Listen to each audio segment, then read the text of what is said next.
धन और ज्ञान दो ऐसे शब्द हैं जिनकी तलाश हर इंसान करता है। कोई धन के पीछे भाग रहा है तो कोई ज्ञान के लिए जूझ रहा है। मगर क्या कभी हमने रुकर कर यह सोचा है कि ये दोनों कैसे बढ़ते हैं? क्या ये किसी दुकान में मिलते हैं? क्या कोई रिश्ता है इन दोनों के बीच, या क्या दोनों एक दूसरे के विरोधी हैं? नहीं, ये विरोधी नहीं बल्कि पूरक हैं। ये साथ चलते हैं, पर पहले चलने वाला अगर ज्ञान हो तो धन उसकी परछाई बन जाता है, और अगर पहले धन आ जाए तो ज्ञान उसके नीचे दब जाता है। लेकिन इसे समझने के लिए सिर्फ सोच नहीं, अनुभव चाहिए, और वो अनुभव आज मैं तुम्हें शब्दों की चादर में लपेट कर देना चाहता हूं। दोस्तों, एक बार फिर स्वागत है आपका अपने चैनल द स्टोरी वर्ल्ड में। मित्रों, आज का वीडियो भी बहुत ज्यादा ज्ञानवर्धक होने वाला है, तो आपसे गुजारिश है कि वीडियो को कहीं भी स्किप ना करें, क्योंकि आज का ये वीडियो आपके अंदर इतना ज्ञान भर देगा जितना कि आप सोच भी नहीं सकते। अगर आपको ये वीडियो पसंद आए, वैसे पसंद तो आ ही जाएगा, तो इस वीडियो को लाइक करें और साथ ही हमारे चैनल को भी सब्सक्राइब जरूर करें। तो चलिए दोस्तों, चलते हैं अपने आज के इस प्रेरणादायक वीडियो में आगे की ओर। दोस्तों, एक गांव में एक लड़का रहता था जिसका नाम अर्जुन था। वह बहुत गरीब था, मगर उसकी आंखों में सपने अमीरों से भी ज्यादा चमकते थे। लोग उसका मजाक उड़ाते थे, अरे ये क्या करेगा, इसके पास न पैसे हैं न पहुंच है। मगर अर्जुन के पास एक चीज थी जो सबके पास नहीं होती, सीखने की भूख। वह खेतों में काम करके जो भी थोड़ा बहुत कमाता उससे किताबें खरीदता। मिट्टी में सना हुआ हाथ, मगर पन्नों में डूबा हुआ मन।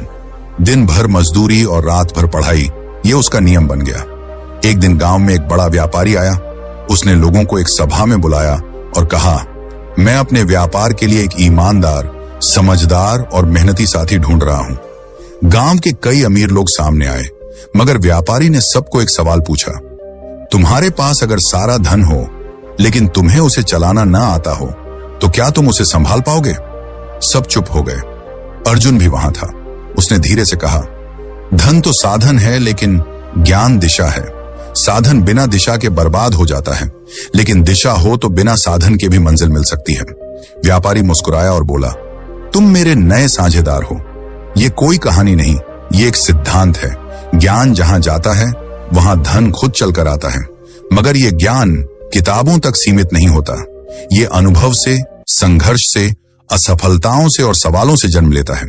जब तुम हर दिन कुछ नया सीखते हो तो तुम्हारी सोच अमीर होती है, और जब सोच अमीर होती है तब जीवन की असली पूंजी बनने लगती है। लोग अक्सर पूछते हैं कि अमीर बनने का सबसे तेज तरीका क्या है। कोई कहेगा निवेश करो, कोई कहेगा व्यापार करो, लेकिन सच्चा जवाब है खुद में निवेश करो। जब तुम अपने भीतर के ज्ञान को बड़ा करते हो तो बाहर की दुनिया तुम्हें छोटा नहीं कर सकती। एक पेड़ तभी फल देता है जब उसकी जड़ें गहरी होती हैं, और जड़ें बनती हैं ज्ञान से, सोच से, धैर्य से। धन की सबसे बड़ी विशेषता यह है कि वह चलायमान है, आज है कल नहीं भी हो सकता। लेकिन ज्ञान की सबसे बड़ी शक्ति यह है कि वह कहीं भी जाया नहीं जाता। अगर किसी के पास सब कुछ है लेकिन सोच नहीं है तो एक दिन सब चला जाएगा, और अगर किसी के पास कुछ भी नहीं है लेकिन सोच है तो वह एक दिन सब बना लेगा। तुम सोचते हो कि तुम्हारे पास पैसा नहीं है, रिश्ते नहीं है, साधन नहीं है, तो यकीन मानो तुम खाली नहीं हो, तुम अवसरों से भरे हो, क्योंकि खालीपन में ही निर्माण होता है। ज्ञान उसी को मिलता है जो सचमुच उसे चाहता है, और जब वो ज्ञान दिल से आता है तब वो धन को भी साथ ले आता है। अल्बर्ट आइंस्टीन ने कहा था, try not to become a man of success, rather become a man of value. मूल्यवान बनो, मूल्य खुद ब खुद बढ़ेगा, और मूल्य वहीं बनता है जहां ज्ञान होता है। कभी अपने जीवन के उन लम्हों को याद करो जब तुमने कुछ सीखा हो, चाहे वह एक गलती से हो, एक रिश्ते के टूटने से हो, या किसी अजनबी की एक बात से हो। उस एक क्षण ने तुम्हें बदल दिया था। उसी क्षण ने तुम्हारे भीतर के धन को जगा दिया था। धन बढ़ता है जब उसे सही दिशा में लगाया जाए, लेकिन दिशा कहां से आती है? ज्ञान से। और ज्ञान कैसे बढ़ता है? सवालों से। हर सवाल जो तुम्हारे अंदर उठता है वह तुम्हें बड़ा बनाता है। इसलिए सवाल पूछो, खुद से, दुनिया से, किताबों से, अनुभवों से, क्योंकि हर सवाल एक सीढ़ी है जो तुम्हें उस मंजिल की ओर ले जाती है जहां धन और संतोष दोनों मिलते हैं।